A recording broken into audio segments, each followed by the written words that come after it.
breaking news today. Please subscribe and then check notification box to get all breaking news alert. Breaking news. Trump finally did it. Let the riots begin. President Trump is about to end the long-standing abuse of the American welfare system and ban migrants from getting free money and handouts for 5 years. The immigration rules will prohibit migrants from coming to the country and taking advantage of free American welfare money right away. It will slow down, or stop, chain migration while protecting American workers and potentially saving taxpayers money. What used to happen is that people would migrate to America and just live on the free money they received. That's called welfare abuse. America is open to migrants, but perhaps we don't want migrants who can fend for themselves. Maybe it's better if people who are self-sufficient migrate to the country so that we can reduce the amount of citizens living off the system. President Trump wants to introduce a merit-based green card system in which migrants compete for visas. Migrants can earn points for themselves by learning to speak English, gaining job training or job offers, or doing something else that is considered a benefit to the America. The idea seems to be that in order for America to grant visas or citizenship, the migrant has to give something back to the country. It's as though the government wants to stop people coming to America and living off the system and would prefer people coming to the country to be contributors. Do something for America and America will do something for you. Migrants to those countries must compete for a limited number of visas by gaining points for English proficiency, competitive training, a job offer or another major achievement that benefits the host country. The concept, which is modeled after similar programs from Australia and Canada, is taking harsh criticism from activists. It's like they want an open border policy where everyone gets free welfare money, but that would just be the downfall of America. If we observe what's happening in Germany, with Merkel's come on in policy, then we see a mass increase in horrible crimes like gang rape. Do we want mass amounts of migrant gang rape in America? There is already enough trouble with crime in sanctuary cities that protect illegal immigrant criminals. Those folks should be deported because of their bad behavior and often violent crimes they commit on American people and even other immigrants.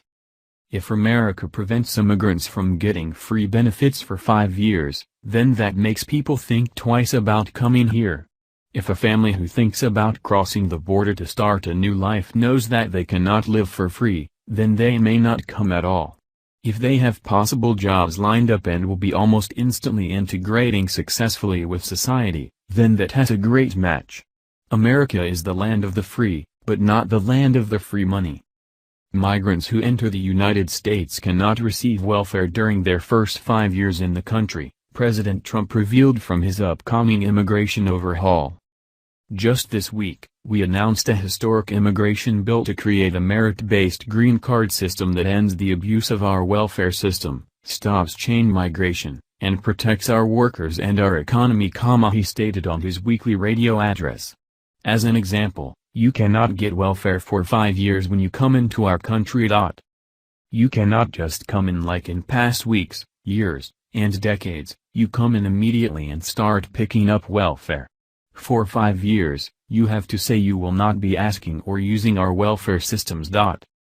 Compare that to Germany, where Chancellor Angela Merkel opened the border to millions of unvetted migrants who can speak German and lack employable skills, which dooms them to perpetual welfare paid by German taxpayers and boredom that manifests into terrorist attacks against, once again, German taxpayers.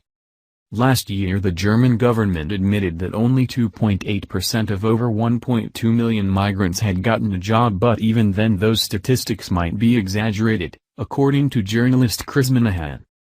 They said back in July only 55 out of 1 million migrants had got jobs with any major firms and 50 of those jobs were working at the post office, he reported.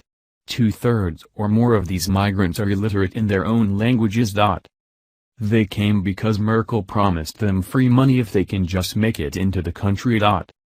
What in tarnation would be a good reason for any country to accept illiterate people who don't work? There is literally no benefit to the host country to admit people like that.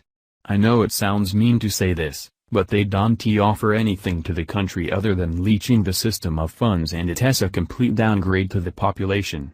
If you let too many low illiterate people into the country, then they have kids who could be illiterate, then over time, it would only decrease the overall intelligence of the country, and civilization in America would suffer. We need hard-working and intelligent people who bring promise and productivity to further the advancement of Americans and mankind. That sounds like quite a stretch, but think of the impact of accepting 1 million people who mostly can't read or don't work. Now the government has to pay for them. Let us say 1 million immigrants each get $30,000 worth of welfare benefits per year. That's $30 billion of free welfare money sucked out of the American budget for people who put nothing back into our society, culture, or anything at all. That is literally a $0 return on investment. Not that people are a business, but that's really bad business. And as you can see, Germany has turned into a cesspool from all the migrants flooding the gates and ruining their nation. Prepare for a massive backlash from liberals, Democrats, and activists. There is sure to be protests regarding Trump's potential immigration policy.